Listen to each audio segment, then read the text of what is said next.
pleasure to be sitting here with a very, very special person for the network. This is Mr. Kari Valros, and he is the European ambassador of OneCoin. So he is somebody who drives actually the network in Europe, be it the Scandinavian countries, Germany, UK, but also Russia and Kazakhstan, which are very important markets for us actually. So Kari, how have the last months been for you? Oh, where could I be? Where would I start? So first of all, I'm very happy to be here with you with the new fantastic office. But since I started my travel as an ambassador, it has been an amazing journey for me. I've been a kind of a rock star in this industry a long time, but actually this has created me first time in my life to be a little bit humble, but absolutely honorable to have to work with the people, because I never seen so many happy people in my life ever. So wherever I arrive, people are happy and smiling and very polite, and it feels like a big family which is being created all around. So it's been an amazing experience so far. So I know you want to ask me some questions, but before we do this, I want to ask you one. We all know that I'm more a financial person and not so much in the network, but share with me, why do you think people like OneCoin so much? What is the reason that they get excited by the concept and like it? I think first thing is because there are no demands. It's, you can join and you are not asked to do anything. That is something that people are attracted to. And once they get the right information, which is, by the way, not really available because there is so many wrong information, but once you give them the right information, it's so simple and clear and understandable. And I think because there is no demand and people see that they belong something. Mm-hmm. They belong something bigger, and this is how I think it is the most important thing. Well, this makes me, of course, very, very happy. Now, you want to ask me a few questions, so go ahead. Well, of course, I work basically in Europe and CIS. So, what Europe means to OneCoin? Well, Kari, we started actually. OneCoin was when we started. It was strongest in Hong Kong and in China. So we opened the first office in Hong Kong, and we received huge support from these markets. China is a very, very interesting country. They love innovations, they love cryptocurrency, and they supported us in the beginning very, very much. Then when I speak about cryptocurrency and the users of cryptocurrency, I believe the emerging markets will be the users actually of cryptocurrency, not so much Europe, because Europe is spoiled. If I want to send money from Bulgaria to Sweden, it's very fast, yeah? It goes really, really fast. Or the guys from Germany to UK. It is not that difficult, like, for example, from Singapore to India. But what for me is special about Europe is Europe normally are the earliest adopters to any technology. Very, very sophisticated people who understand innovation, who are the first ones trying it out. So whenever they get excited about something, it gets quite big actually in the world. All the iPhones and all this, they started in the US, but the Europeans also like this a lot. And I think the European market currently gives us huge support to roll out to the emerging markets. Even if they do not use the cryptocurrency so much, they practically enable all these people who will join later in Africa and in other markets to use OneCoin. For example, let's say you hold 10,000 OneCoins, and in 3 years you decide to sell a part of this. Your buyers most probably will come all from emerging markets, because these people, they do not want to buy the currency as an investment, they want to buy it as a payment system, as a carrier of value. So for example, maybe some Indian person will buy 100 OneCoins from you in Singapore to be able to send this 100 OneCoins to his wife in India. And this is why I think Europe is extremely important. You cannot build a global currency, fast, borderless payments without Europe. We are one of the most developed markets out there, and I have huge support here. A lot of the leaders come from Europe, and I think this is one of the most important markets that we have actually. All right, well, I'm working in an area that is pretty much known as a wealthy area. Europeans are a wealthy country, and also Russia, Kazakhstan, Ukraine, it's really wealthy countries. And they asked me the questions. Well, I know how I answer, but what is it? Because they are limiting the coin sales. So what is your answer to that? That why we are limiting the coin sales so drastically? I see. How they think that so your question somebody is, wants to sell more coins. So your question is, some of us mine coins and they go to the internal exchange, and some of us sell coins and buy coins. Yeah. So as one coin, as I say, is 1 year old, first of all, it's not like Bitcoin, it is not a liquid market yet. So it means that there might be a day where we have a huge demand for coin sales or huge demand for coin buying. And this is why we as a company always say buying and selling the coin should never be a reason why you join. The coin actually needs to be used. So we need to have some time, and I say always it's 3 to 5 years until we really manage to have a usability and a liquid market where you can do unlimited sales and buying actually on the market. Until then, Kari, if you do not have limits, for example, what can happen is that one person with a huge sales order or huge buy order can distort the price a lot. And this is what happens to Bitcoin often. I don't know if you see all this going up, down in a very, very big amount.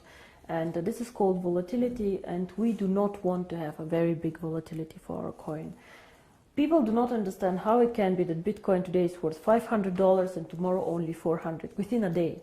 This is very disturbing, and if you are a merchant who takes Bitcoins, you don't want to have this.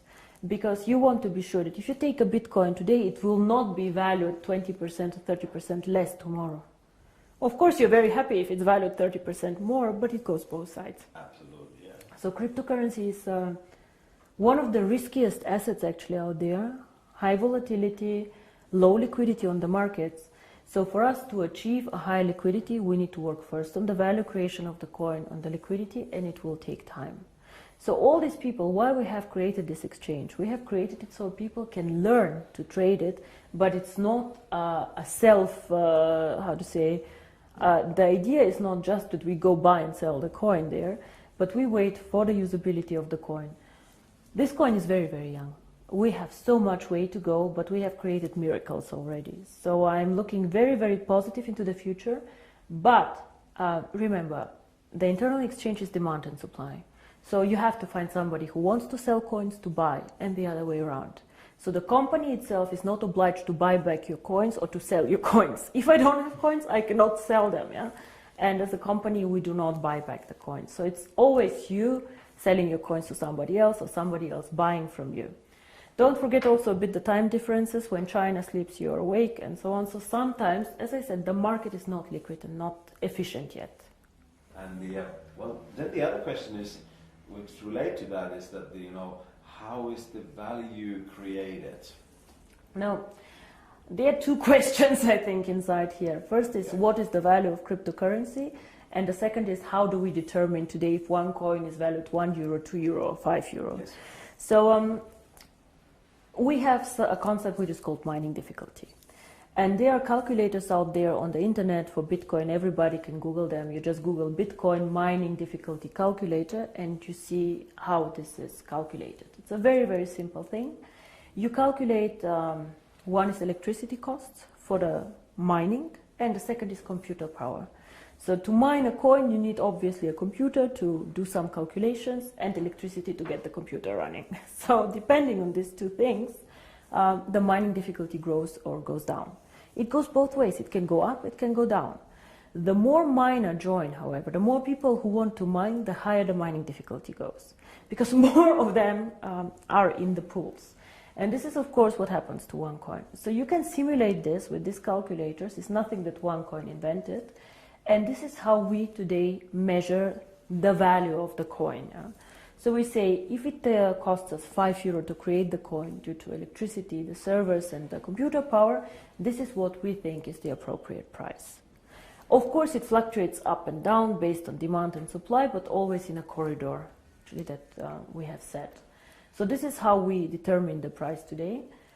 And the second question that you had actually is, but one day we go to the open market, so how do we know what is the value of this cryptocurrency? Why is Bitcoin worth $400 and not 1,000 or whatever? And here, in my opinion, there are two things how we determine the value of cryptocurrency. Cryptocurrency is not backed up by anything. We know this. So it's actually worthless. So it's not backed up by gold. It's not backed up by any other asset. OneCoin is not backed up. Yeah? Bitcoin is not backed up. But there's still value inside, and I'll tell you why. One is, first of all, the brand.